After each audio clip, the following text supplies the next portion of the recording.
Political stages ఎక్కి ఉద్యోగాలు రావట్లేదు. ప్రతి ఇంజనీర్ కి, ప్రతి ఎంబీఏ కి, ప్రతి గ్రాడ్యుయేట్ కి ఉద్యోగాలు రావండి.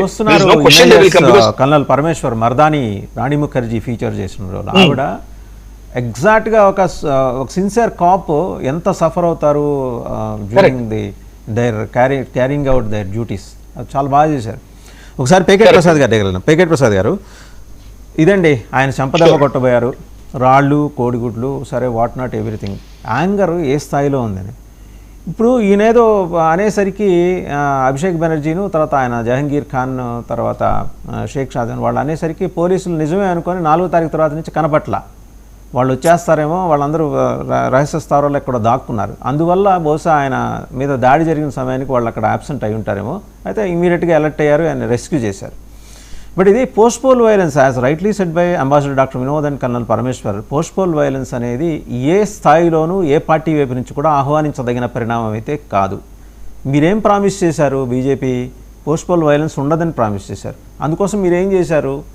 ఒక 6 నెలల పాటు కేంద్ర బలగాలు అక్కడే ఉండాలి. And absence of state police for a while, Abhishek Banerjee నిందితుడు నేరస్తుడు అంటే అది కోర్టు చెప్తుంది నిదానంగా, అంటే కొన్ని బహిరంగంగా కనిపించిన సంయమనం పాటించలేని స్థితికి జన ఆగ్రహం పెరిగిపోయిందంటే మీరు దీన్ని ఎలా ఎనలైజ్ చేస్తారు పేకెట్ గారు? మొదటిగా చర్చలో పాల్గొంటున్న పెద్దలకి అలాగే ప్రేక్షకులకు అందరికీ నమస్కారం, శుభోదయం అండి.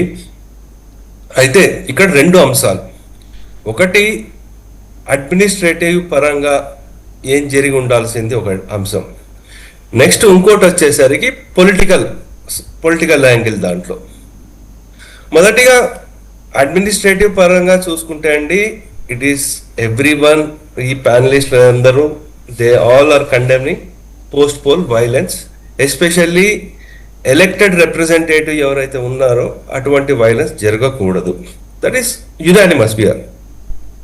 నెక్స్ట్ అక్కడ వచ్చేసరికి అక్కడ పోలీసులు ఎంత యాక్షన్ తీసుకుంటున్నారు, ఏం తీసుకుంటున్నారు, ఎంత వెంటనే అరెస్ట్లు కూడా చేశారు. So that is also expected. So ఆయనని ఇంకా పెద్ద వైలెన్స్ ఇంకా ఎక్కువ అయి ఉండేది, దాన్ని సేవ్ చేశారు. ఇంకా అభిషేక్ బెనర్జీ అంటే అక్కడ బెంగాల్ ఇప్పుడు ఒక సాంగ్ చాలా వైరల్ అవుతుంది, చోర్ చోర్ బైపా చోర్, ఇటువంటివి ఏవైతే చాలా వైరల్ అవుతుంది అనమాట. వీళ్ళు ఎక్కడ వెళ్తున్నా వీళ్ళు 15 ఏళ్ల ఈ పాలనలో జరిగినవి ఏవైతే కరప్షన్లు, కట్ మనీలు ఇవైతే ఉన్నాయో ఎక్కడ వెళ్ళినా సరే చోర్ చోర్ అనడం జరుగుతోంది. అయితే ఈయన ఒక రెస్పాన్సిబుల్ టూ టర్మ్ ఎంపీ, ఆయన సెకండ్ టర్మ్ ఎంపీ, అక్కడ వెళ్ళి ప్రజల్ని రెచ్చగొట్టేటట్టు ఏదో ఫింగర్ చూపించాడు ఇలా అంటున్నారు. సో దాని వీడియోస్ కూడా వచ్చాయి. సరే, దాని అథాంటిసిటీ ఎంత అయితే ఉందో అది మనం we need to wait for proper అంటే దర్యాప్తు జరిగేంత వరకు మనం కామెంట్ చేయకూడదు. అయితే పోలీసులు వాళ్ళు సేవ్ చేశారు వాళ్ళని. నెక్స్ట్ ఇంకొక అంశం చూసుకోవాలండి, అక్కడ జరుగుతోంది ఏంటంటే ఎప్పటి నుంచో పేరుకుపోయిన ఈ హ్యూమన్ ట్రాఫికింగ్, డ్రగ్ ట్రాఫికింగ్, ఇతర కాన్స్టిట్యుయెన్సీలో అక్కడ డైమండ్ హార్బర్ లో ఏవైతే పోర్ట్ ఉందో అండి, అక్కడ విపరీతమైన డ్రగ్స్, అంటే అదొక హబ్గా తయారైంది. నార్త్ ఈస్ట్ నుంచి వచ్చేవి లేకపోతే బంగ్లాదేశ్ నుంచి వస్తున్నవి అవన్నీ అక్కడికి వస్తూ వీళ్ళ వ్యవస్థ ఏదైతే ఉందో అక్కడి నుంచి భారతదేశంలో వివిధ మహానగరాల్లో ఈ డ్రగ్స్ వ్యాపిస్తోంది. సో దాన్ని కూడా కంట్రోల్ చేయడానికి ఈ ఇమీడియట్ యాక్షన్ అడ్మినిస్ట్రేటివ్ పరంగా తీసుకుంటున్నారు. సువేందు అధికారి as a chief minister definitely ఆయన కమెంట్స్ కూడా ఇవ్వడం జరిగింది. మనం ఇలా పోస్ట్ పోల్ వైలెన్స్ చేయకూడదు అని చెప్పడం జరిగింది. బీజేపీకి సైద్ధాంతికంగా కంప్లీట్లీ అపోజిట్ అయిన లెఫ్టిస్టులు కూడా ఇప్పుడు వాళ్ళ పార్టీ ఆఫీసులను వాళ్ళు ఓపెన్ చేసుకోగలుగుతున్నారు.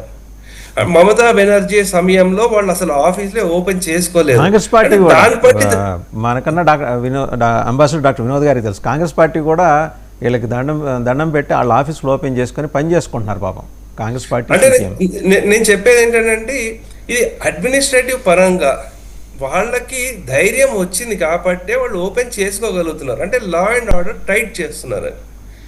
అయితే మీరు పొలిటికల్ యాంగిల్ చూసుకుంటే అండి, మనకు తెలుగులో చిన్నప్పుడు ఒక కథ చెప్పారు, నానా పులి అనే కథ ఒకటి. సో ఒకసారి అది నడుస్తుంది, ఆ విక్టిమ్ కార్డ్ ప్లే చేయడము, లేకపోతే మమతా బెనర్జీ కాళ్ళకు కట్టుకునేసి at a personal level I have got very high regards for Mamata Banerjee. ఎందుకంటే లెఫ్టిస్ట్ పాలనలో ఉండి అన్నిటినీ తట్టుకుని వచ్చిన వ్యక్తి, ఆవిడకి రాజకీయ జీవితం ఇచ్చిన పార్టీని కూడా ఎదిరించి ఎలాగైనా ఫైట్ చేయాలని ఆవిడ ప్రాణాలని అడ్డు పెట్టి ఆవిడ పైకి వచ్చిన వ్యక్తి ఆవిడ. అయితే అభిషేక్ బెనర్జీ అలా కాదు కదా. 1990లో అంతకుముందు మమతా బెనర్జీ మీద అటాకులు జరిగింది, అయినప్పటికీ ఆవిడ వచ్చి ఫైట్ చేశారు, ఆ విజువల్స్ వైరల్ అయింది, ఆమెకి సింపతి జనరేట్ అయింది. కానీ ఇప్పుడు పరిస్థితి అలా కాదు ఇప్పుడు. ఎందుకంటే అభిషేక్ బెనర్జీ మీద ఉన్న ఇప్పుడు చూస్తే తృణమూల్ కాంగ్రెస్లోనే అందుకు విపరీతమైన వ్యతిరేకత ఉంది. సో అందుగురించి మమతా బెనర్జీ ఆవిడకి ప్రాణం ఉన్న లాస్ట్ మినిట్ వరకు కూడా ఆవిడ ఇలాగే ఫైట్ చేస్తూ ఉంటారు. She a street fighter. అండి, ప్లే చేయడానికి చేస్తారు ఆవిడ. ఒక వారియర్ కిందే మనం పరిగణించాలి. ఆవిడ స్ట్రీట్ ఫైటర్ కూడా కాదు, వారియరే, but for not right cause. నేను ఎక్కడ అంటే మీకు గుర్తుంటే మనం ఒకసారి హిస్టరీలోకి వెళ్తే కల్నల్ పరమేశ్వర్ గారు, అంబాసిడర్ డాక్టర్ వినోద్ గారు మైట్ బి అవేర్, మీతో సహా లోక్నాయక్ జయప్రకాష్ నారాయణ వెస్ట్ బెంగాల్ వెళ్ళినప్పుడు ఆవిడ యూత్ కాంగ్రెస్ కార్యకర్త. ఆయన జీపు బాయ్నెట్ మీద ఎక్కి ఆల్మోస్ట్ ఆయన మీద అటాక్ చేయబోయింది. ఇవాంటిది కాదు ఆవిడలో పోరాట పట్టిమ. లోక్నాయక్ జయప్రకాష్ మనందరికీ ఆరాధనీయుడు, పూజ్యుడు. ఆయన మీద వెళ్ళిందంటే she was a true Congress leader by that time. అలా ఆవిడ ఒక్కసారి ఫోకస్ అయింది. జయప్రకాష్ నారాయణని ఇందిరాగాంధీ లాంటి వాళ్ళే జైల్లో పెట్టిన మర్యాదగా పలకరించేవాళ్ళు. సార్ ఇంకొక డెఫినెట్లీ మమతా బెనర్జీ ఫైట్ చేస్తుంది not for a right causes, it's every one is agreed. ఇంకొక అంశం చూడాల్సింది, TMC party is on the verge of split అయిపోతుంది. సో దానికి ఒక డైవర్షన్ టాక్టిక్ గా ఇది ఒకటి మనం చూడొచ్చండి. సో ఆవిడ ఏదైనా ఒక ఈ ప్రొటెస్ట్ చేద్దాము అంటే వాళ్ళ ఎమ్మెల్యేలే 20 మంది 30 మంది వస్తున్నారు, మిగతా వాళ్ళు ఎక్కడ ఉన్నారు కనిపించడం లేదు. టీఎంసీ లోక్సభ ఎంపీలు 20 ఎంపీలు వాళ్ళు ఎక్కడ దాఖలాలు ఏం చేస్తున్నారు, ఏం మాట్లాడుతున్నారు తెలియదు. ఈవెన్ ఒక ఆవిడ ఉంది సయాని ఘోష్ అని, ఆవిడ కూడా అసలు అభిషేక్ బెనర్జీ చాలా క్లోజ్ అంటారు. ఆవిడ కూడా ఏ కామెంట్ ఏమీ ఇవ్వలేదు. ఇప్పుడు ఆవిడ హనుమాన్ చాలీసా జపిస్తున్నారు ఆవిడ. సో అందు గురించి ఏంటంటే ఇవన్నీ ఎలా ఉందంటే పొలిటికల్ వైలెన్స్ గురించి మహువా మైత్రా ఒక స్టేట్మెంట్ ఇచ్చారు. ఆ వీడియో కూడా చాలా వైరల్ అయ్యింది. ఆవిడన్నారు ఇక్కడ బెంగాల్లో అలాగే ఉంటుందండి, irrespective of the party, TMC కానీ బీజేపీ కానీ లెఫ్టిస్టులు కానీ వైలెన్స్ అలాగే ఉంటుంది, మాది ఎప్పుడు రెవల్యూషనరీస్ పుట్టి పెరిగిన ప్లేస్ ఇలా అంటున్నారు.